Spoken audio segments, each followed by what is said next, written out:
दिख रहा होगा आप लोगों को, ठीक है। अब इसमें क्वेश्चन है कि किसका होगा, बता सकते हो आप लोग?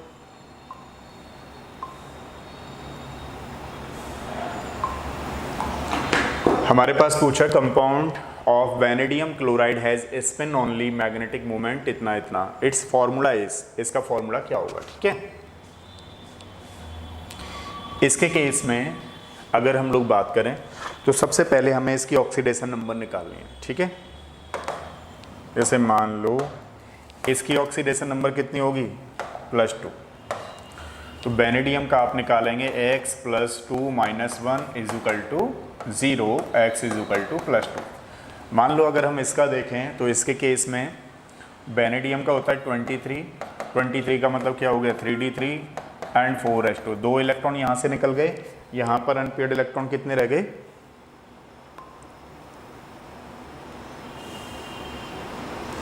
यहाँ पर अनपेयर्ड इलेक्ट्रॉन रहेंगे हमारे पास 3। तो देखिए जो भी मैग्नेटिक मूवमेंट आएगा वो 3 पॉइंट समथिंग आएगा, ध्यान रखना, क्योंकि ये सारे कैसे लिगेंड हैं, वीक लिगेंड हैं। अब अगर मैं इसकी बात करूं तो इसके केस में क्या होगा, यहाँ पर वैनेडियम की जो ऑक्सीडेशन स्टेट है वो कितनी है, +5, यानी कि यहाँ से अगर इलेक्ट्रॉन निकलेंगे तो d5 एंड 4s2, तो यहाँ से भी निकल गए, यहाँ से भी निकल गए, तो दोनों जगह से निकल गए, तो इसका मैग्नेटिक मोमेंट कुछ भी नहीं होगा। यानी कि हम जो ये देख रहे हैं 1.73 किसका होता है, √3 की वैल्यू होती है। सारे बच्चे जानते हैं कैसे निकालते हैं हम लोग, इसका फॉर्मूला होता है अपने पास n+2 बोर मैग्नेटॉन, ठीक है।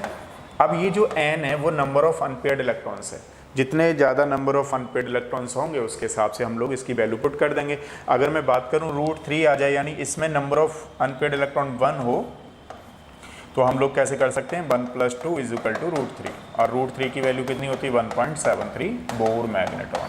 तो हमें ये चेक करना है इसमें सब में, है ना। अब देखो यहाँ पे क्या था, इसका जो अनपेयर्ड इलेक्ट्रॉन रहेगा वो कितना है, 3, तो ये तो होगा नहीं, 3 पॉइंट समथिंग होना चाहिए, इसका कोई नहीं है। अब अगर हम बात करें इसमें तो इसकी ऑक्सीडेशन नंबर कितनी हो गई हमारे पास, +4, तो +4 का मतलब ये हुआ, यहाँ पे हमने d3 एंड 4s2 करना है, तो 2 इससे निकाल दो, 2 इससे निकाल दो, तो d2, मतलब अनपेयर्ड इलेक्ट्रॉन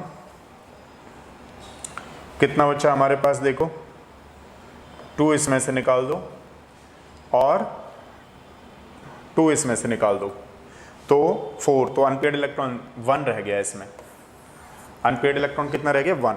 तो इसके केस में हमारे पास जो मैग्नेटिक मोमेंट आएगा वो कितना आएगा, 1.73, ठीक है, जबकि इसका भी नहीं आएगा। अगर हम लोग बात करें, देखो इसके केस में तो कितनी ऑक्सीडेशन नंबर निकल आएगी, +3 का मतलब जानते ही हो आप लोग। अगर मान लो यहाँ से 2 इलेक्ट्रॉन निकल गए और 1 इलेक्ट्रॉन यहाँ से निकल गया, तो ये d2 सिस्टम है, ठीक है, जबकि यहाँ पे कौन सा है, नंबर ऑफ अनपेयर्ड इलेक्ट्रॉन 1 होना चाहिए, तो ये वाला आंसर होगा। क्लियर है। सेकंड वाला क्वेश्चन देखते हैं।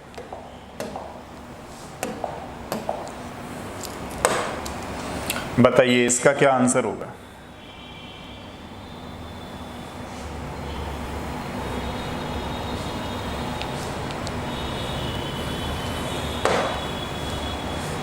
कौन बच्चा बताएगा।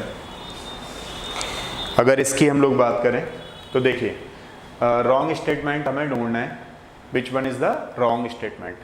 अगर मैं बात करूं आपसे एक्टिनॉइड्स की, तो देखिए एक्टिनॉइड्स क्या होते हैं, थोड़ा पानी उसने नापा तो पूरे अमेरिका, थोड़ा पानी उसने नापा तो पूरे अमेरिका से ब्लैक कॉफ़ी इस कदर फेमस हुई कि मैडोना की लाट टपकी, ठीक है, वो चलो एक अलग कॉन्सेप्ट है कि ये सारे होते हैं, लेकिन ये 90 होता है, ये 91 होता है, ये 92 होता है, ठीक है।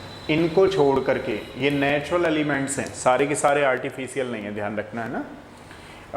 ये रेडियो एक्टिव नहीं होते, इनको छोड़ करके बाकी के सारे सिंथेटिक रेडियो एक्टिव होते हैं, इसलिए इन्हीं को ट्रांस यूरेनियम एलिमेंट के नाम से भी जाना जाता है, ठीक है। दूसरा वाला देखो, alkali and alkaline earth metals R S block element, ये बिल्कुल सही है, रॉन्ग बताना है इसमें।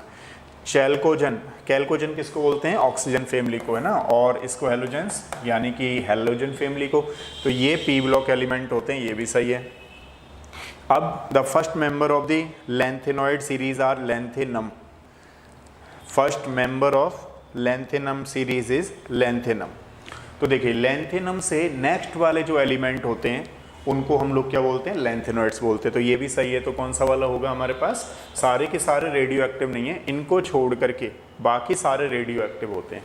इस बात का हमें ध्यान रखना है, ठीक है। अब देखो नेक्स्ट वाला क्वेश्चन करते हैं। चलो इसका आंसर बताना है आपको, ठीक है। कौन बच्चा बताएगा, चलो एक बार चेक कर लेते हैं इसका आंसर क्या होगा। देखिए ये क्या है, फिनाइल मैग्नीशियम ब्रोमाइड।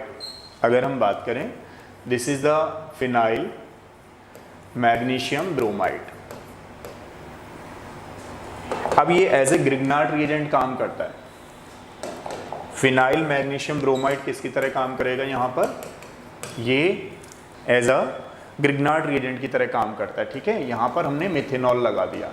तो सारे बच्चे जानते हैं ये जेरी-विटनॉफ रिएक्शन है, जेरी-विटनॉफ।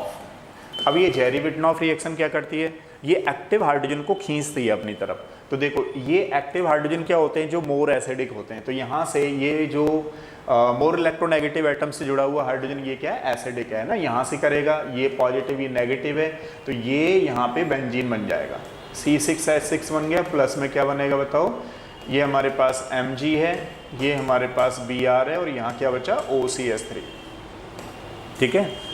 तो कौन सा वाला होगा हमारे पास बताओ, बेंजीन तो ये रहा, ठीक है, OMe ये वाला हो जाएगा। Second will be the answer, ठीक है। अब देखिए थर्ड की बात करते हैं हम लोग।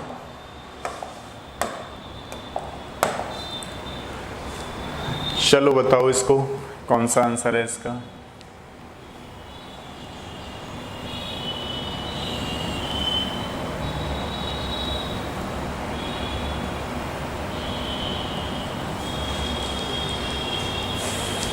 इसका आंसर कौन सा होगा बताओ। तो देखिए ये क्या है, एस्प्रिन। आप लोग सारे बच्चे जानते हो, जब हम सैलिसिलिक एसिड की रिएक्शन एसाइलेशन कराते हैं सैलिसिलिक एसिड का, और सैलिसिलिक एसिड क्या होता है हमारे पास, लाइक दिस, ठीक है। सैलिसिलिक एसिड का जब हम लोग एसाइलेशन कराते हैं तो हमारे पास ये ऑब्टेन होता है, इसको हम लोग क्या बोलते हैं, एस्प्रिन। और एस्प्रिन जो होती है वो कैसी होती है बताओ, एनाल्जेसिक, ठीक है। तो एंटा एसिड तो है नहीं है ये, ठीक है। तो मैग्नीशियम के जो हाइड्रोक्साइड्स होते हैं वो एंटा एसिड की तरह काम करते हैं। तो कौन सा होगा हमारे पास, एनाल्जेसिक, फोर्थ आंसर होगा, ठीक है। ये क्या है अपने पास, एस्प्रिन। अगला क्वेश्चन देखिए फिर, चलो देखो कितना अच्छा क्वेश्चन है, बताओ इसका आंसर क्या होगा। इसमें दो तीन चीजें हैं। फर्स्ट वाला क्या है, melting point of alkane increases with carbon atom. जैसे जैसे मान लो ये हमारे पास ये है, इस तरीके से एल्केन है, ठीक है। अगर मैं किसी बच्चे से पूछूं कि बताओ इसका बॉइलिंग पॉइंट क्या होगा या मेल्टिंग पॉइंट क्या होगा, तो जैसे जैसे ये number of carbon atom increase करते जाते हैं वैसे वैसे boiling point melting point increase करता जाता है। लेकिन जैसे ब्रांचिंग होती जाती है तो ब्रांचिंग होने पर BP MP इसके क्या होते हैं, डिक्रीज करते जाते हैं, ठीक है। अच्छा दूसरा वाला क्या है हमारे पास, दूसरा वाला है अपने पास boiling point of alkane increases with increases in number of carbon atom but decreases branching. पहला वाला भी सही है, ठीक है। Melting point of alkane increases with increases in number of carbon atom with increases branching, branching में भी increase करता है। अब दूसरा वाला क्या है हमारे पास, boiling point of alkane increases with increases in carbon atom decreasing branching, ये भी सही है, ये भी सही है। Cycloalkane having lower boiling point and normal alkane with same number, बिल्कुल सही है। ध्यान रखिएगा जैसे मान लो ये हमारे पास नॉर्मल है, एक हमारे पास 3 मेंबर्ड रिंग है, तो इसका बॉइलिंग पॉइंट ज़्यादा होगा as compare to this one, ठीक है। अगर मैं बॉइलिंग पॉइंट की बात करूं स्पेशली, तो पहले एल्काइन का होता है, फिर एल्कीन का होता है, फिर एल्केन का होता है, और एल्केन के बाद जो ये है हमारे पास साइक्लो वाले कंपाउंड, भले ही चाहे सेम नंबर है, मान लो जैसे ये हमारे पास है और एक हमारे पास 4 मेंबर्ड रिंग है, तो इसको हीट करने में ज़्यादा हीट देनी पड़ेगी as compare to this one.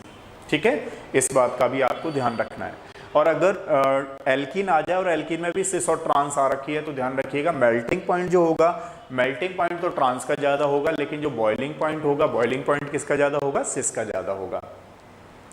तो फोर्थ वाला है alkenes having lower boiling point than the same number of alkanes. देखो ये गलत है, यानी कि वो ये कह रहा है एल्कीन्स का कम होगा, नहीं एल्कीन्स का ज्यादा होता है। पहले एल्केन का होता है, फिर एल्कीन का होता है, फिर एल्केन का होता है। ठीक है, तो फोर्थ वाला गलत है।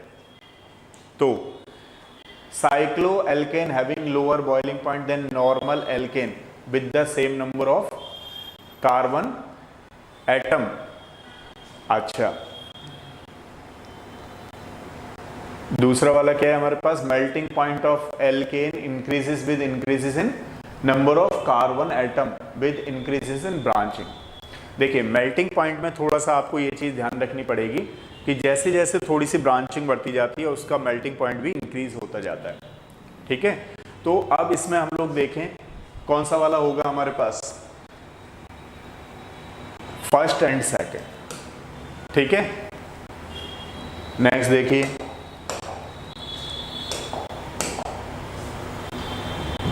चलो इसको बताओ ये कौन सा वाला आंसर होगा इसमें।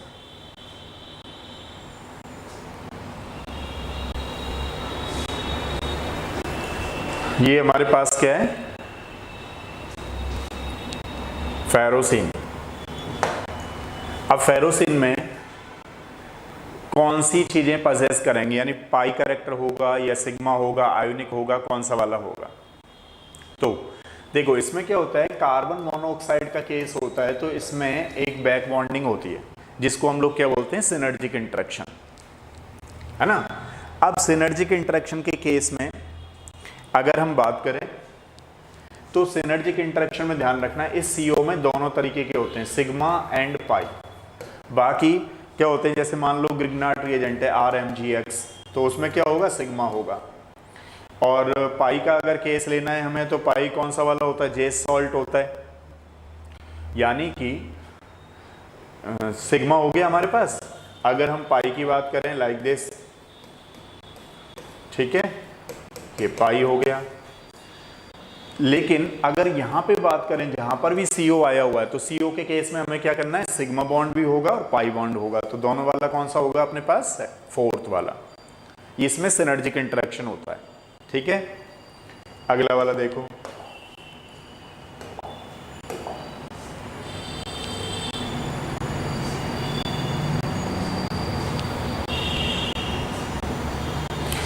हाँ जी बताओ।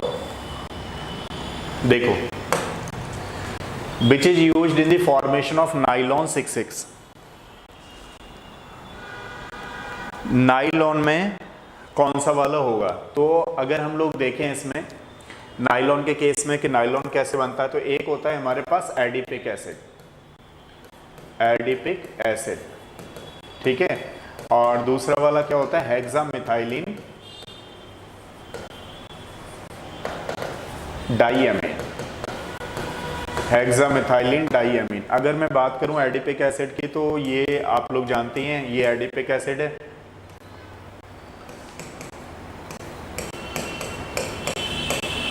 ठीक है, प्लस हेक्सामिथाइलिन डाइएमीन क्या है हमारे पास, ये चीज है। अब क्या होगा, अगर हम लोग करेंगे तो इसका H इससे कनेक्ट हो जाएगा और ऐसे कनेक्टिविटी जाती रहेगी, तो यहां पर जो बनेगा वो क्या बनेगा, नाइलॉन 6,6। ठीक है, तो कौन सा वाला आंसर आएगा इसमें, एडिपिक एसिड। ठीक है, ये दोनों के मिक्सचर से बनता है।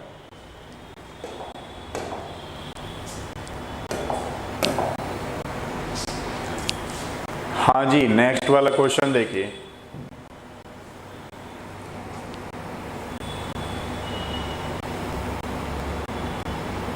फिजिकल एड्सॉर्प्शन के लिए कौन सा वाला सही होगा ग्राफ।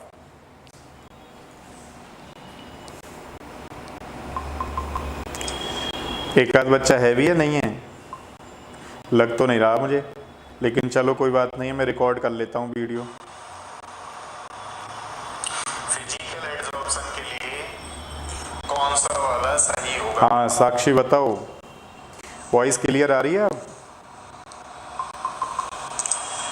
एक आध बच्चा हैवी है नहीं है, लग तो नहीं रहा मुझे, लेकिन चलो कोई बात नहीं है, मैं रिकॉर्ड कर लेता हूँ वीडियो। देखो अगर हम लोग इसकी बात करें तो इसमें क्या होगा, ये एड्सॉर्प्शन का केस है ना। फिजिकल एड्सॉर्प्शन में क्या होता है कि टेम्परेचर का रूल अगर हमें देखना है, it is the amount of adsorption और टेम्परेचर है, ठीक है। फिजिकल एड्सॉर्प्शन कैसा होता है हमारा, जैसे जैसे हम टेम्परेचर बढ़ा रहे हैं, ये टेम्परेचर बढ़ रहा है इस पे एक्स एक्सिस पे, तो अमाउंट ऑफ एड्सॉर्प्शन क्या होगा, डिक्रीज करेगा, ठीक है। On increasing the temperature amount of adsorption decreases. हाँ तो दिव्यांश कौन सा वाला होगा, फोर्थ वाला, बिल्कुल सही है। केमिकल वाला होता तो केमिकल वाले में क्या होता है कि पहले थोड़ा सा इंक्रीज होता फिर डिक्रीज होता, ये टेम्परेचर का इफेक्ट है किसमें, फिजिकल एड्सॉर्प्शन में, ठीक है। ये फिजिकल एड्सॉर्प्शन के लिए, ये केमिकल एड्सॉर्प्शन के लिए, तो कौन सा वाला होगा, फोर्थ वाला ग्राफ होगा, ठीक है। नेक्स्ट देखिएगा, चलो भाई बताओ। अब आजकल मैं इसलिए नहीं देख रहा हूं क्योंकि उधर की तरफ देखने से और कॉन्फिडेंस लूज टाइप में चला जाता है। क्यों चला जाता है? क्योंकि मैं ये सोचता हूँ अच्छा यार बना किसके लिए रहे हैं, लेकिन फिर भी मैं ये सोच करके बना रहा हूँ। चलो उधर तो देख ही नहीं रहा हूँ, आप लोग आंसर देते रहिए वैसे फिलहाल के लिए, लेकिन ये बताते रहिए इसका आंसर क्या होगा, ठीक है, जिससे मैं थोड़ा सा और इसको सही कर पाऊँ कि हाँ आप लोग समझ पा रहे हो नहीं समझ पा रहे हो, है ना, उससे एक आइडिया थोड़ा सा लग जाएगा। अगर कोई क्वेश्चन समझ में नहीं आया हो तो आप मुझे बता सकते हो, मैं दोबारा बता दूंगा। तो चलो फिर इसका बताओ कौन सा आंसर होगा। ये भी एक तरीके का ग्रिग्नार्ड रीजन टाइप का है ना, तो बताओ कौन सा होगा।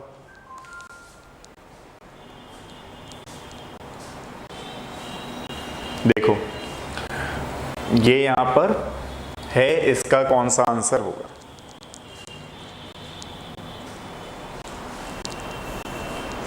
हाँ भाई बताओ, दोनों में से कौन बता रहा है।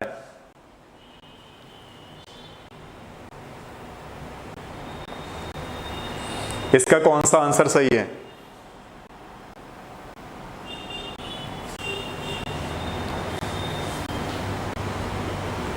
देखो अगर हम बात करें कि जैसे हमारे पास ये है CS3, ये 3 डिग्री टाइप का बना हुआ है ना, लाइक दिस। अब 3 डिग्री में रिएक्शन हमें कराना है D और OD का, D और OD ये है हमारे पास, ठीक है। अब देखो क्या करेंगे यहाँ पे कि जेरी-बिटनॉफ रिएक्शन इसलिए नहीं होगी, आपको मालूम ही है वहाँ पर कहाँ पे होती है, जब ग्रिग्नार्ड रिएजेंट के साथ साथ कोई हमारे पास एक्टिव हाइड्रोजन आ रहा हो, वहाँ पे होती है जेरी-बिटनॉफ रिएक्शन। अब यहाँ तो क्या है, 3 डिग्री कार्बोकैटायन बनेगा जो स्टेबल होगा, और इस कार्बोकैटायन से कौन सी चीज आ जाएगी, ये वाली चीज आ जाएगी। तो हमारे पास आंसर क्या हो गया, OD, मतलब ये लग गया।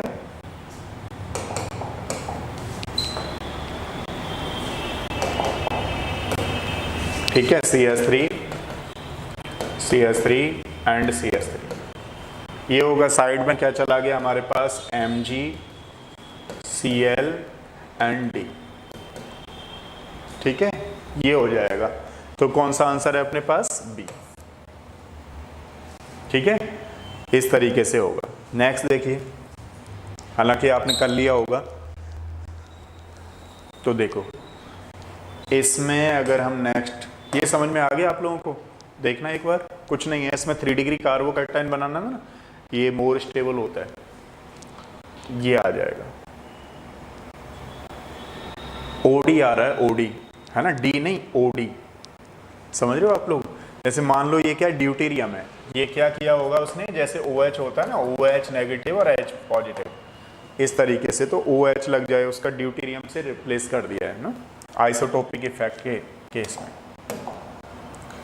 देखिए नेक्स्ट क्वेश्चन क्या है हमारे पास, इसको देख लो।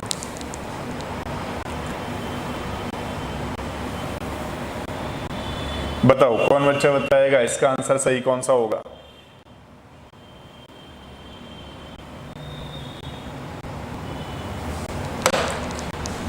राइट आंसर कौन सा है इसका?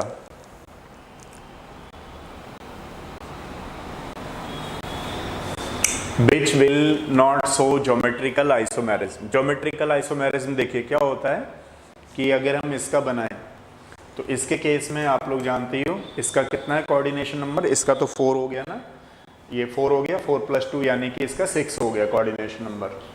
तो अगर हम बात करें इसकी तो देखिए इसमें क्या होगा, इसको हम लोग GI का सिस फॉर्म बोल देंगे क्योंकि ये 90 डिग्री पे है अभी। इसी का अगर हमें ट्रांस बनाना होगा तो हम इस तरीके से बना सकते हैं। तो इसमें सिस और ट्रांस भी बन रही है, ऑप्टिकल भी होंगे, ज्योमेट्रिकल भी होंगे, ठीक है। इसमें भी सिस और ट्रांस बन जाएगी, आप लोग जानते हो। इसमें भी सिस और ट्रांस बन जाएगी, ठीक है। मतलब इनमें तीनों में ज्योमेट्रिकल बनेगा, लेकिन ऊपर वाले को अगर हम देखेंगे तो इसमें ना हम सिस बना सकते हैं और ना ही इसमें ट्रांस बना सकते हैं, ध्यान रखना, ठीक है। सिस और ट्रांस बना ही नहीं सकते। अब सिस और ट्रांस बना नहीं सकते यानी कि ये कौन सा होगा फिर? ऑप्टिकल, है ना। ऑप्टिकल तो शो करेगा लेकिन ज्योमेट्रिकल नहीं करेगा, इस बात का भी हमें ध्यान रखना है।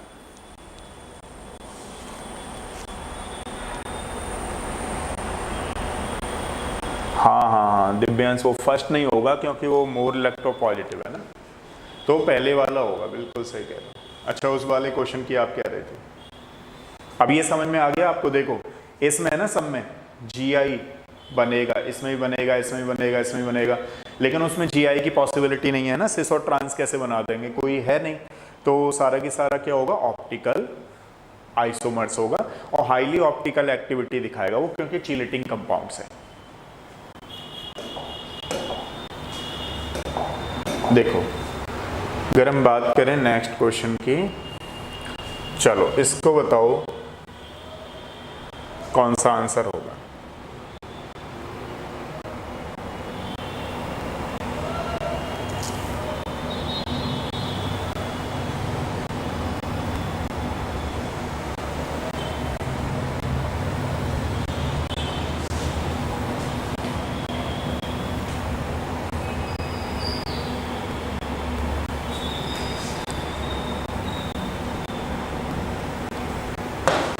चलिए बताइए इसका आंसर कौन सा होगा। For a reaction in which all the reactant and products are liquid, liquid कह रहा है, ठीक है। थर्मोडायनेमिक्स का इक्वेशन होता था ना, कौन सा होता था, del H = del E plus del NG RT, ये होता था ना। अब यहाँ पे हमें पहले डेल NG निकालना है, तो डेल NG के लिए हम लोग क्या करते थे, number of moles of product minus number of moles of reactant, ठीक है। अगर मान लो किसी में जैसे नंबर ये कह रहा है लिक्विड है, तो ये यहाँ पे गैस के लिए यूज होते थे, तो इसकी वैल्यू हमारे पास कितनी आ जाएगी, लिक्विड के लिए तो 0 ही लिखेंगे, तो फिर ये सब कुछ टर्म यूज नहीं होगा, तो ये दोनों इक्वल हो जाएंगे। कौन सा वाला होगा हमारे पास, दिस वन, ठीक है। इस बात का भी ध्यान रखना है, थर्ड होगा, है ना, यही वाला। तो चलो आगे करते हैं क्वेश्चन, क्योंकि मैं ये सोच रहा था ना कि एक बार थोड़ा सा फिजिकल केमिस्ट्री भी आपको रिवाइज करके तब क्वेश्चन करवाता, लेकिन कुछ कुछ क्वेश्चन पड़े हुए हैं तो वो साथ में कर लेंगे, जैसे ये थर्मोडायनामिक्स का है।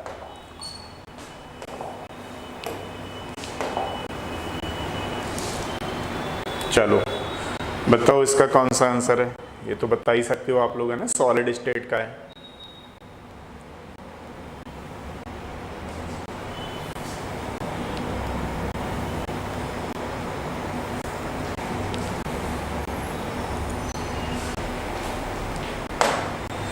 कौन सा आंसर होगा बताओ, void space in primitive unit cell.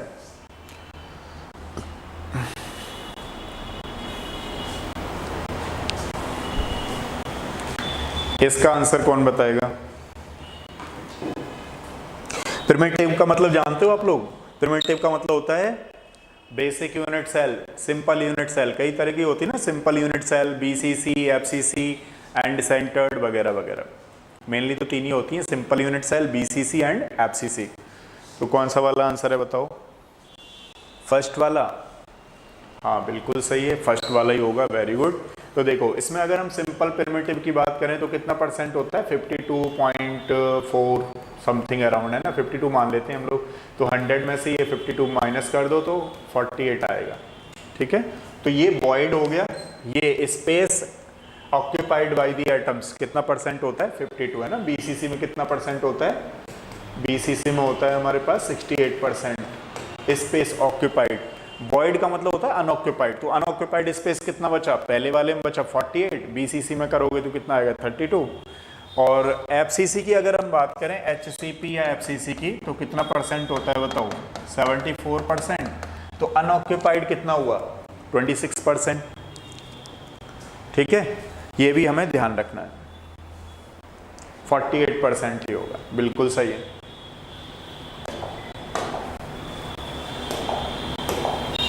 देखो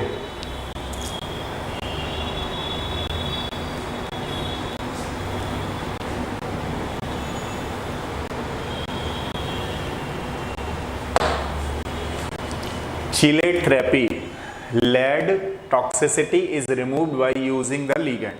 इनमें से कौन से लिगेंड को यूज करके लेड की टॉक्सिसिटी को खत्म किया जा सकता है? बताओ, कौन बच्चा बताएगा? साफ दिखाई दे रहा है ये? थोड़ा और बढ़ा देता हूँ ना, इससे आपको थोड़ा और दिखाई दे, देखना जरा, अब सही दिख रहा होगा।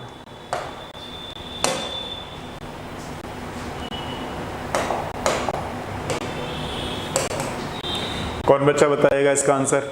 बता रहे हो दिव्यांश? बताओ साक्षी। हाँ बिल्कुल सही है। इसका आंसर क्या होगा? लेड के टॉक्सिसिटी को फिनिश करने के लिए कौन सा चीलेटिंग लिगेंड यूज में लाया जाता है?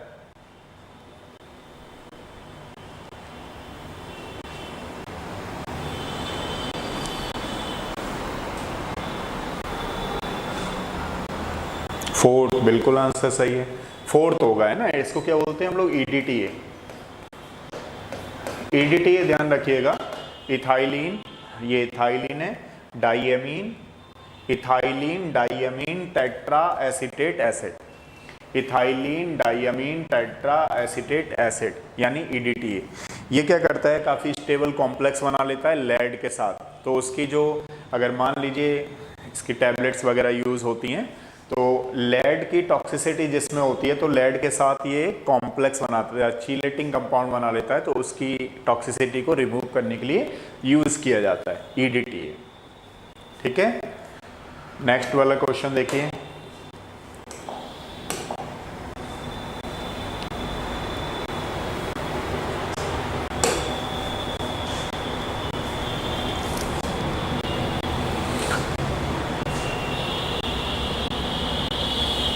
हाँ जी,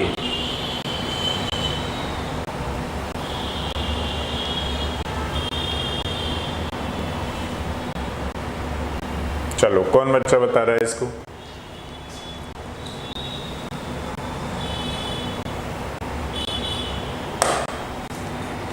The oxidation of SO2 to SO3 is an exothermic reaction. The yield of SO3 will be maximum if. किस केस में इसकी yield जो है वो मैक्सिमम हो सकती है? बताओ,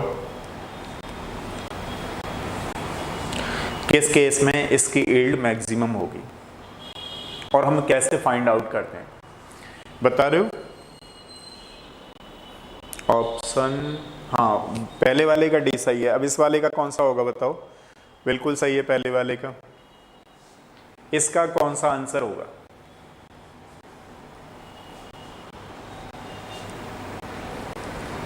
हाँ जी,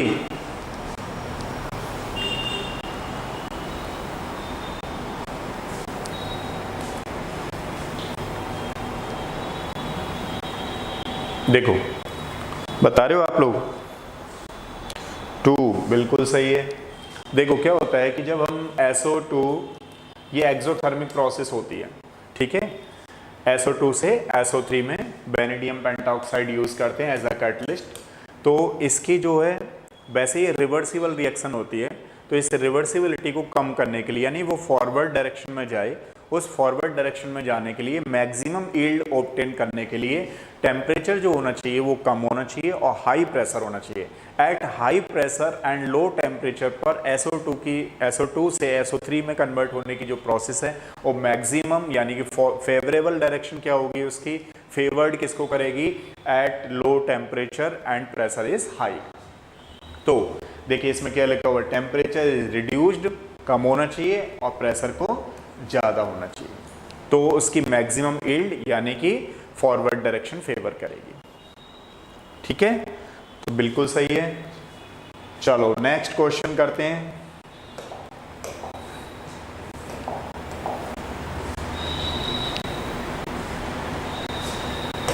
चलो बताओ,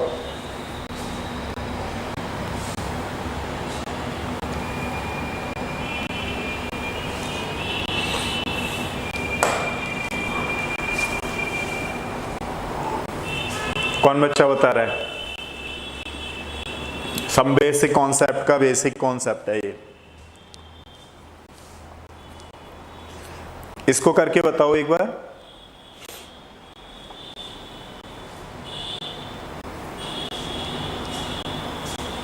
बताओ कौन सा आंसर होगा इसका।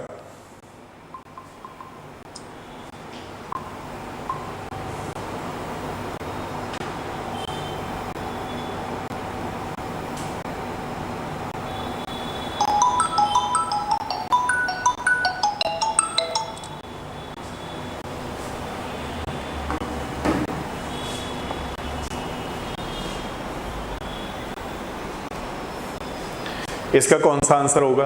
देखो, how many number of atoms present in इतना मोल, मोल दे रखे हो n+n करा करो, तो जो भी वैल्यू है इसके नंबर ऑफ मोल्स कितने हैं हमारे पास, दिस वन, एवोगाड्रो नंबर लगा लो, है ना, 23 इंटू ग्लूकोज में कितने कार्बन है, कार्बन एटम के बारे में पूछा है ना, इंटू 6 करना जरा एक बार, कितनी वैल्यू आई इसकी,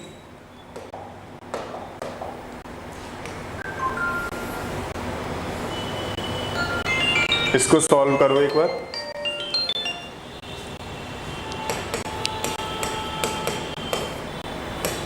जो आंसर आएगा वो इसमें से होगा, एक बार करना सॉल्व। हाँ, बी आंसर है।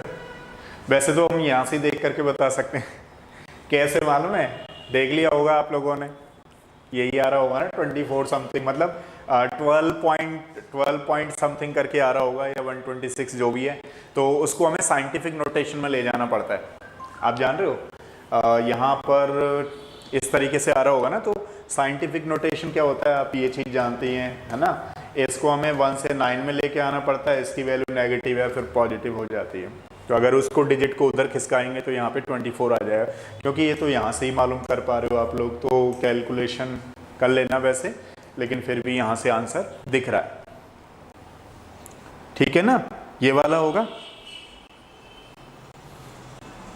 बिल्कुल सही है, बिल्कुल सही है, सेकंड होगा।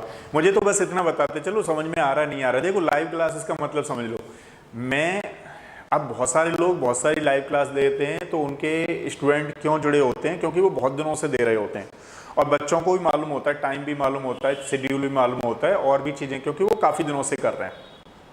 अच्छा, मैं काफ़ी दिनों से कर रहा हूँ, लेकिन ऑफलाइन कर रहा हूँ, है ना, ये मेरा 20 वाला बैच चल रहा है बेसिकली। तो अब बात इतनी है कि इसमें भी लाइव में जो भी एक आध बच्चे को समझ में नहीं आए वो जरूर बता दो, नहीं तो मैं तो वैसे भी रिकॉर्ड करता, अगर नहीं भी लेता लाइव क्लास तो भी रिकॉर्ड ही करता मैं, है ना। और ये सिस्टमेटिकली में ये जब भी आपको क्वेश्चन समझ में नहीं आया करे, एक बार मुझसे पूछ लिया करो, ठीक है, जिससे कि एक आइडिया ये लग जाए और अंदर से फिर मुझे भी लगे कि हाँ चलो एक आध बच्चे का तो फायदा हो रहा है, वो फायदा होते रहना चाहिए, ठीक है। मालूम पड़ा कि मैं यहाँ ऐसे रिकॉर्डेड वीडियो चला रहा हूँ तो उस तरीके से फायदा नहीं होगा फिर, है ना, फिर क्या फायदा होगा। तो बताते चला करिए, अगर कोई क्वेश्चन आपको नहीं आ रहा है समझ में तो मैं दोबारा से उसको रिपीट कर दूंगा। देखो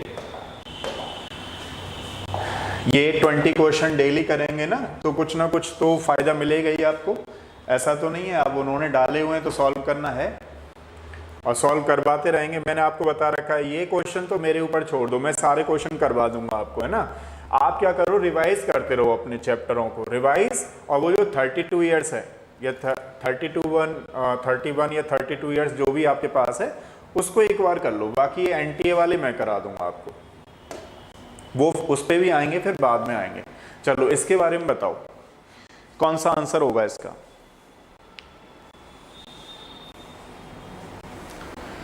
Which of the following statement regarding nitrogen pentaoxide, इसके बारे में बताओ थोड़ा सा।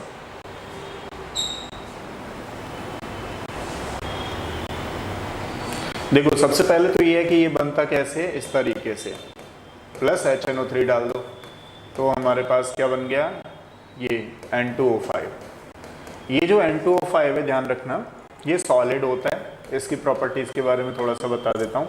ये सॉलिड होता है, कोवलेंट होता है। अब जब कोवलेंट होगा तो एसिडिक होगा ही होगा। तो ये इसकी प्रॉपर्टीज हैं। अब बता दो, चलो इसकी स्ट्रक्चर बना के दिखा दूँ आपको, स्ट्रक्चर बना के दिखा देता हूँ।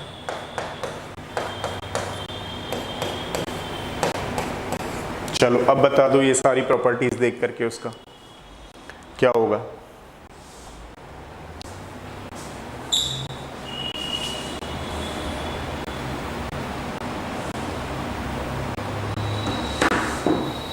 कोई बच्चा बता रहा है इसका आंसर कौन सा होगा।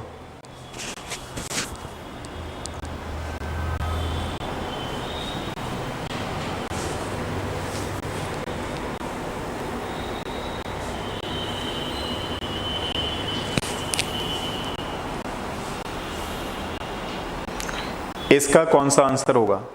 फर्स्ट, दिव्यांश का फर्स्ट, साक्षी का फोर्थ, दो अलग अलग आ गए भाई हैं। अब देखो, अच्छा ये कहना चाह रहे हो, अभी नहीं समझ पाई हो साक्षी, ये प्लेनर है भाई, ये प्लेनर तो है। अच्छा ये नहीं बताया था मैंने, बता देता हूँ, प्लेनर है ये। स्ट्रक्चर जो इसकी है प्लेनर है। रॉन्ग पूछा है ना, नॉट करेक्ट, नॉट करेक्ट पूछा है भाई, नॉट करेक्ट। अब कौन सा होगा बताओ चलो। तो देखो कोवलेंट है, बिल्कुल है, सॉलिड है, कोवलेंट है, सही है। देखो ये प्लेनर है, ये भी सही है, हमें तो गलत बनाना है ना। अब एनहाइड्राइड किसको बोलते हैं, ये वाले लिंकेज को एनहाइड्राइड बोलते हैं ना। जैसे कोई बच्चा नहीं समझ पा रहा है उसको थोड़ा सा एक आइडिया दे देता हूँ।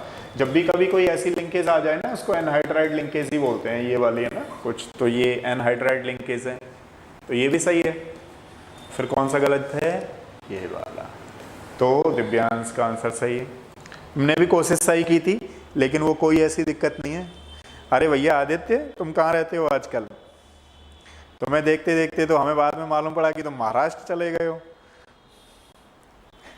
भाई आ जाया करो क्लास में कभी कभार, ठीक है, साथ में बने रहो। तो कौन सा होगा फिर साक्षी, फर्स्ट वाला हो जाएगा।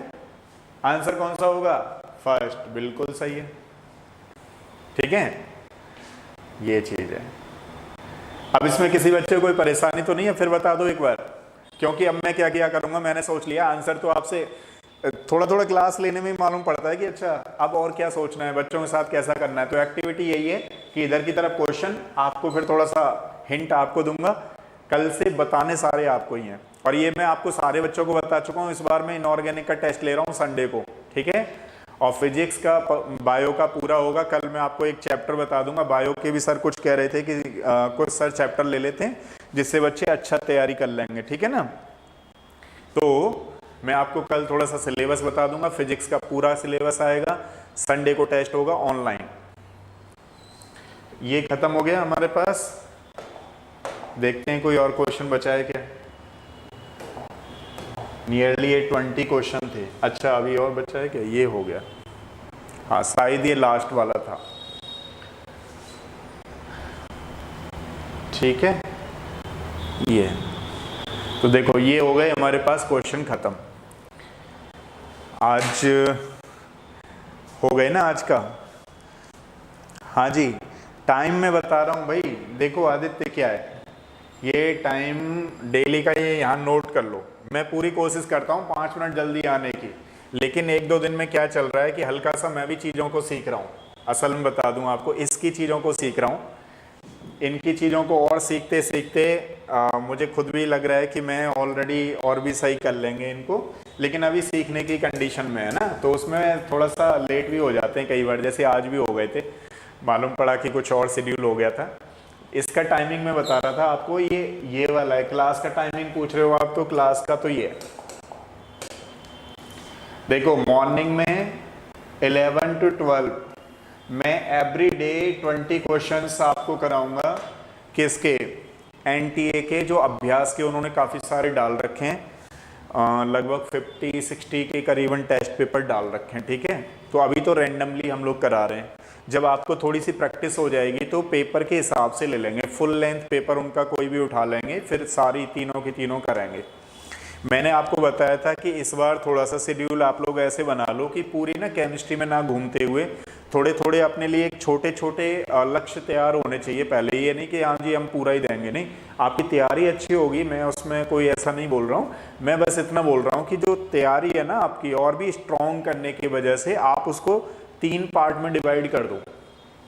जैसे इस संडे को मैं ले रहा हूँ इनऑर्गेनिक का, फिर आपको नेक्स्ट संडे नहीं लूंगा ऑर्गेनिक का, उससे भी नेक्स्ट संडे लूंगा 15 डेज बाद। तो पूरी ऑर्गेनिक ढंग से कर लेना, ठीक है। और मैक्स टू मैक्स में क्वेश्चन करा ही रहा हूँ, तो क्वेश्चन से आपकी थ्योरी भी बन जाएगी। और जो टेस्ट का टाइमिंग वगैरह है वो 2 o'clock से 5 o'clock रहेगा, 2 to 5, ठीक है। और केमिस्ट्री का तो इनऑर्गेनिक केमिस्ट्री आएगी, फिजिक्स का फुल लेंथ टेस्ट है, बायो के टॉपिक में आपको कल बता दूंगा। दूसरी वाली बात है, अगर आपको किसी बच्चे को जैसे पी ब्लॉक एलिमेंट पढ़ना है, तो पी ब्लॉक एलिमेंट के साथ क्या करना है आपको, ठीक है। पी ब्लॉक एलिमेंट के साथ शाम को हम लोग पढ़ाते हैं, तो इसमें 9 to 10 o'clock क्लास चलती है इवनिंग में, ठीक है। और क्वेश्चन करते रहिए, क्वेश्चन इसके भी करिए, बाकी जो 32 ईयर्स है वो भी करिए, है ना। और इनकी प्रैक्टिस से ही और चीज़ें निकल के आएंगी, तब ये एक्यूरेसी एक मेंटेन होगी, है ना। कुछ क्वेश्चंस ऐसे भी होंगे, जैसे अभी वो लेड पॉइजनिंग का था, आपने कर तो रखा होगा, लेकिन वो कई बार दिमाग से थोड़ा सा मिस हो जाता है कि यार कौन सा वाला था, वो आइडिया नहीं लग पा रहा है। तो इससे 1 घंटे की क्लास लेने में आपको क्या बेनिफिट मिलने वाला है कि जो छोटे मोटे कॉन्सेप्ट आपके इधर उधर घूम रहे हैं वो एक समराइज वे में आ जाएंगे, ठीक है। मेरा मेन पर्पज़ यही है कि कम से कम एटलीस्ट जो कुछ बच्चे हैं जिनको लगता है कि हाँ थोड़ा थोड़ा और हिंट दे दें सर तो हम और भी अच्छा कर सकते हैं, तो उन्हीं की वजह से मैंने इसमें अभी और भी ग्रोथ लाने वाला हूँ। तो एक्टिविटी तो हमारी पूरी चलती रहेंगी, चिंता ना करिए। साथ जुड़े हुए हैं आप लोगों से और आगे भी जुड़े रहेंगे और करते रहिए, लेकिन ये क्लास का टाइम थोड़ा ध्यान रखा करिए ना, 11 to 12 और ये 9 to 10 इवनिंग में, ठीक है। तो कल मिलते हैं फिर नेक्स्ट 20 क्वेश्चन के साथ, और तब तक के लिए आप करते रहिए क्वेश्चन, ठीक है। Thank you so much, okay.